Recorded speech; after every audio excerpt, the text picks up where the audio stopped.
All right, welcome to another episode of Key Biscayne Stories, where neighbors meet neighbors. Today, we get to know Key Biscayne resident here, Angela Horton. She has a luxury resort wear collection, and you will find her at the farmers market every Sunday now since I've been going. So it's nice to see you there and I've got to meet you.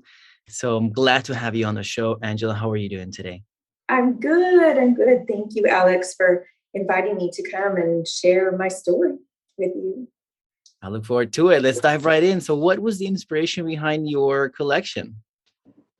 So, when I first started my business in 2005, I was working in knitwear for Ralph Lauren at the time, or I had worked in knitwear and also with a company called Frette, which is an Italian bed linen manufacturer. So I was working in luxurious comfort and, real cozy, cuddly things.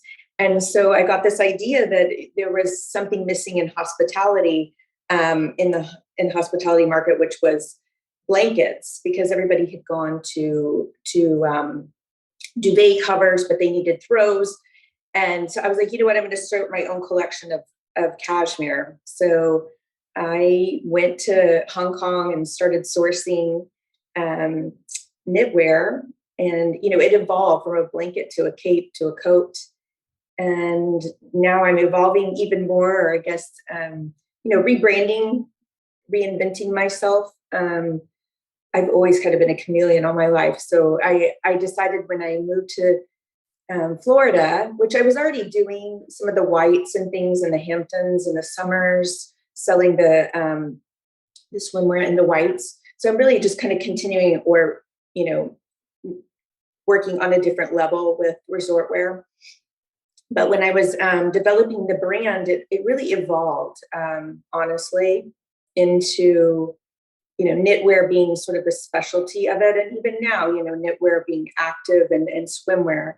I love working with the technique of fabrics, and so, this is where we are today, but that was really how I was inspired. I was traveling quite a bit at the time, and my logo, sort of evolved into, a suitcase, if you will. It looks like a little piece of luggage. And that was like working with this graphic design artist, and, we just tweaked and went in with shapes that I liked, and that's how it emerged.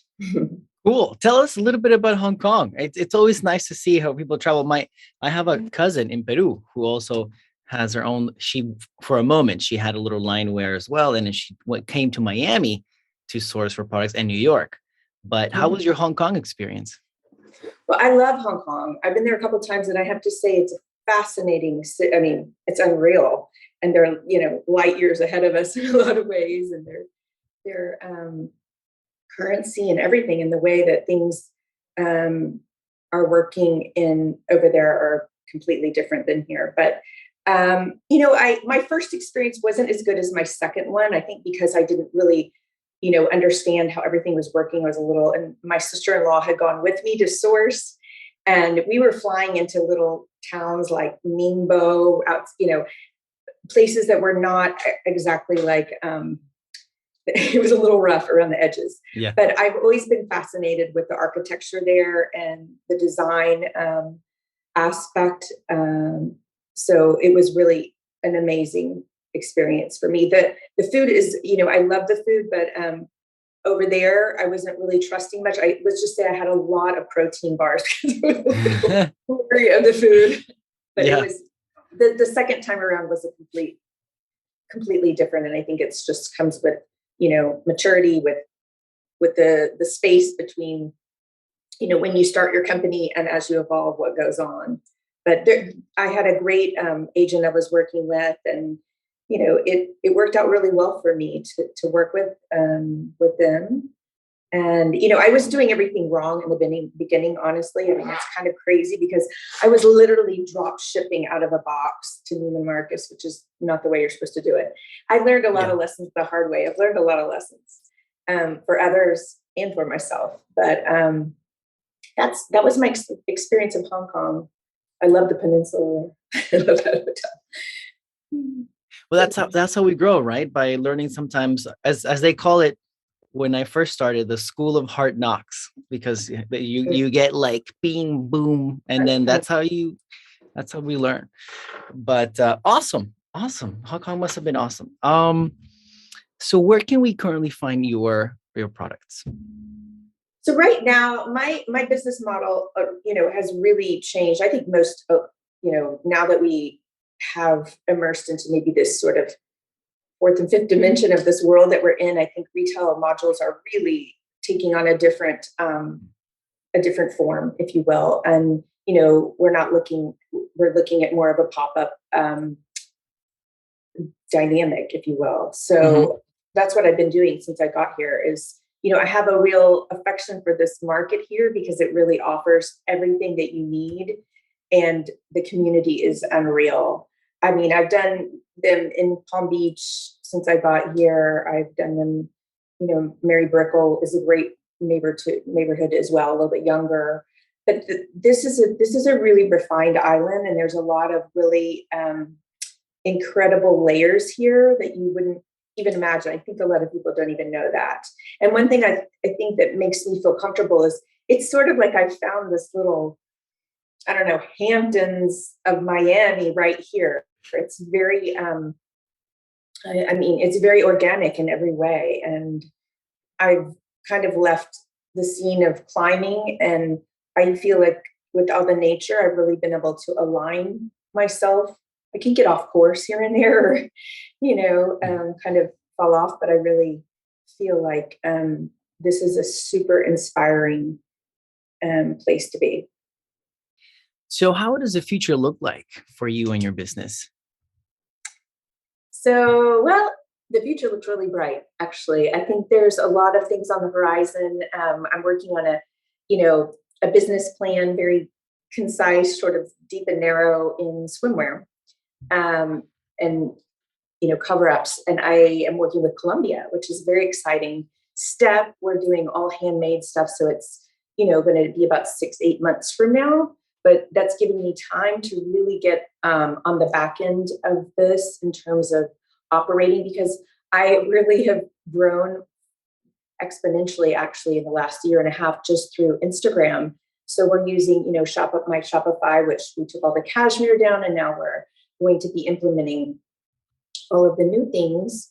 So there's a lot of really, really exciting things that I'm learning step by step. I mean, everything in terms of like, should the packaging be handled here in Miami? And I'm visiting warehouses and I'm talking to Amazon, and, is that what are the steps, the next steps? So, and I've actually had a team of light around me just in terms of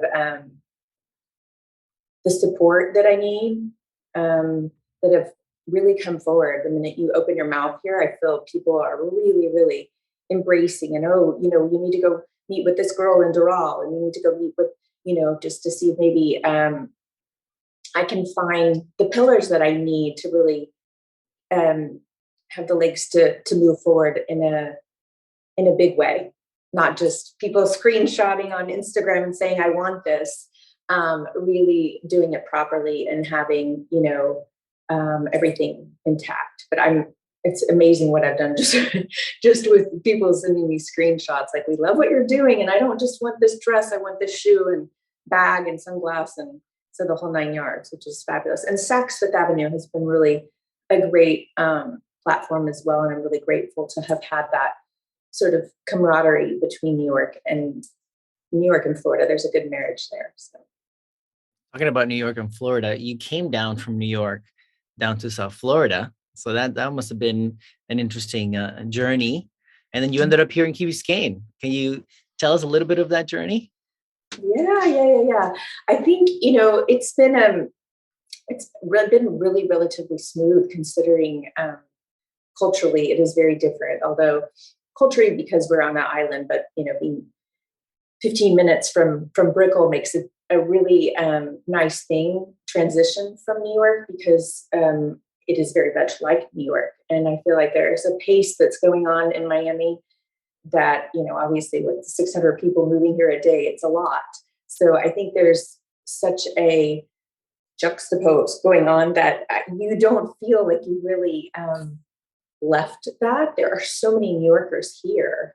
There's, I feel like people are coming by my booth every Saturday saying, I'm from New York. I'm from the North. It could be, Boston, wherever. And when I tell them that I moved here, I mean, they're like, good choice, like you made the right choice. And you can see they're like really contemplating if it's something that they could do, manage to really make the big change, because it is a big change. It's one thing to be able to kind of go back and forth, but when you have a child here in school, you're really planting your roots a bit. And it's been a great community for my child, I have to say, like just in terms of the schools, and the people are really incredible here, super helpful.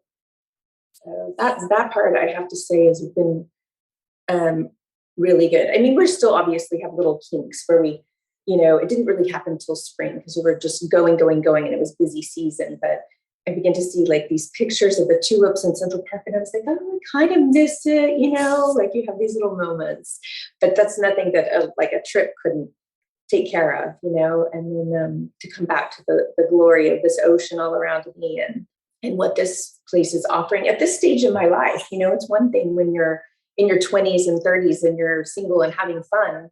But when you're, at this point, I think this is a really, really fabulous place to be.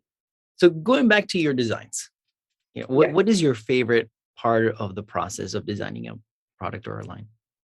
So, I mean, the initial phase of actually just putting the pencil to paper and figuring out the best silhouettes, it could be suits that, but I'm selling to anyone from age, literally like from 14 to 80. So I have a really broad audience. And I feel like when I'm looking at the swimwear, my biggest feat in this lifetime is to empower women and to really make them feel amazing, no matter what shape, size, color, this, that, or the other. So for me, when I think about what a woman feels her best in, and it doesn't matter if it's a teenager or it's an 8-year-old. I had a lady yesterday, she was probably 80, and she came, she's like, I want a long sleeve swimsuit and, but not cut too high and this and that. And I had the perfect thing for her. And her husband's like, don't you have a swimsuit?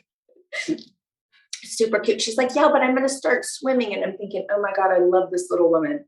She's so cute. And it's really true. Like sometimes you just need that new thing to inspire you.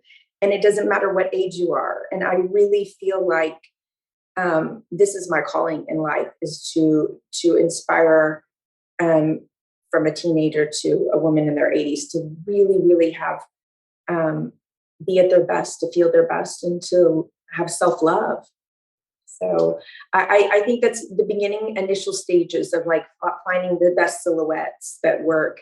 Now, obviously, quality too is probably another thing, and that's what I'm finding really fabulous about Columbia, is that their quality is exceptional and the price points are good. I'm not going to be paying as much taxes and all kinds of stuff. So, oh, that's cool.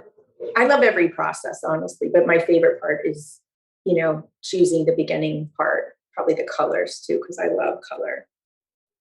Okay, I was about to ask you, like, I know that we were pre-podcast, we were talking about, I asked you what your favorite color was so that I can change my mic foam. But so about color, I know that there are some colors match, some colors, like when I was putting my logo together, I had to Google like what colors go well with each other. But there's this whole like almost science behind color. How do you see color? So color for me is something tremendous. I mean, when I close my eyes and I meditate every morning, my glory is when I see the colors before my eyes, when, things, because I know I'm in this sort of transcendental state where I can just release my ego or release anything and be in the place of, the beginning. And so, aligning my chakras and being in that point. So when you ask me a favorite color, that is probably a very difficult question, because I love every color and I have such an appreciation, especially for a bright white, because I think white is just as peaceful as it gets. And, I love the sun. As you can see, I do not I use my SPF, but I really love the light. So color for me is everything. It's Awesome. really amazing.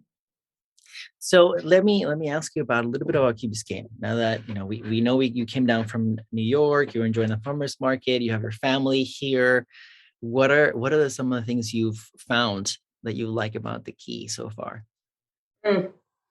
Probably my favorite part about the Key is the farmers market. And I know that's crazy. I like look forward to getting there on Saturday morning and that Pastor Denny. I feel like I'm on the set of MASH. It's hilarious. Everyone with their tents and the Pastor Denny gets out and he like prays for everybody. And I'm like, this is fabulous. This is so fun. I mean, it's just, and then you have, these gorgeous things all around you that are so home, like made from the heart. And they're so, that's what it is. This place has so much heart in what it offers. And, to be in a national park just 20 feet from me, Mhm. or to be in Miami, the other direction.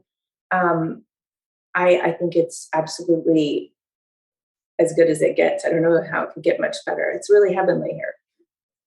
Awesome. Yeah. No, we love the Key here in the Key, so it's always good to hear these comments. Yeah, absolutely. And the restaurants are good too. I have Oh to say, yeah. some really good restaurants. You kind of have everything under the sun. The flavors are great, and um, I would add a few stores here if I were you, but those are like just little things, like a tech store, for instance. Like, there's just certain things, that I'm like, why do they not have like, fabulous kids store? I don't know.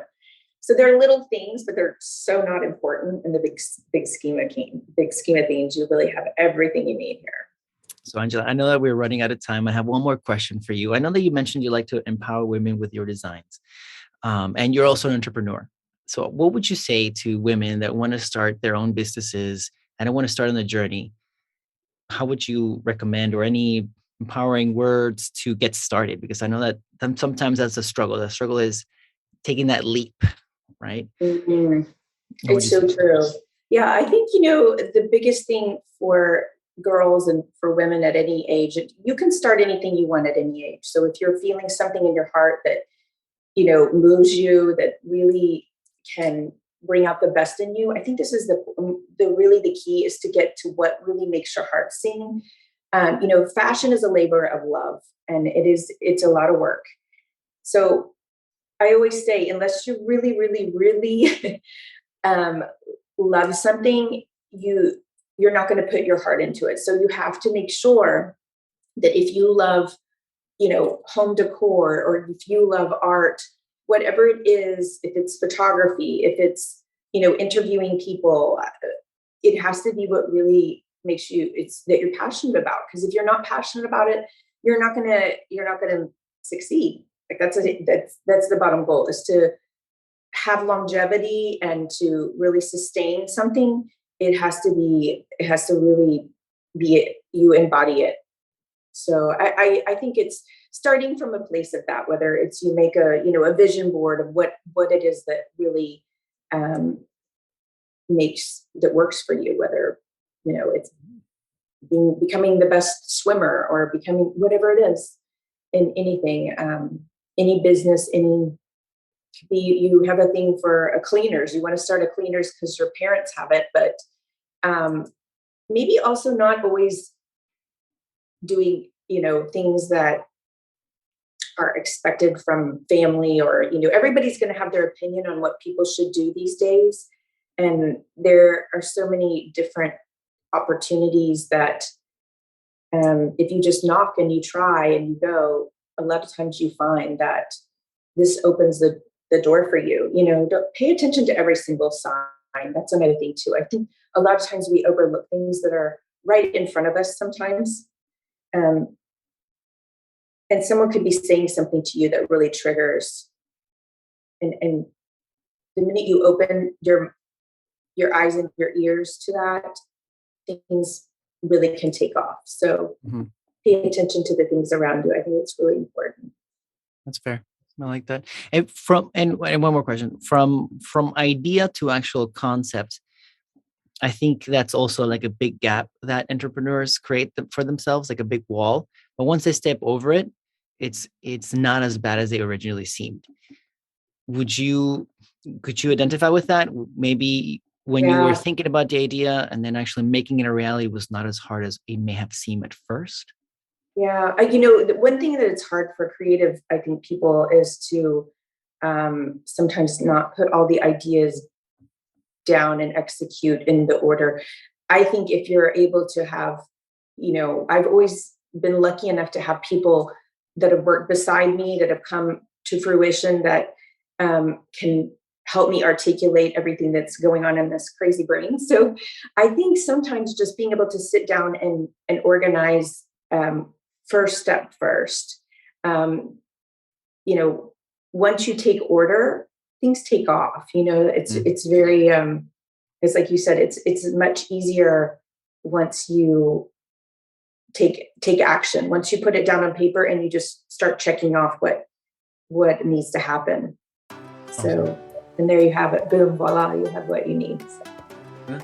I agree. Awesome. Angela, thank you so much for jumping on Key Biscayne Stories and telling us your story. it was wonderful. It was really nice to share and great to see you as always. So I'm sure I'll be bumping into you again somewhere.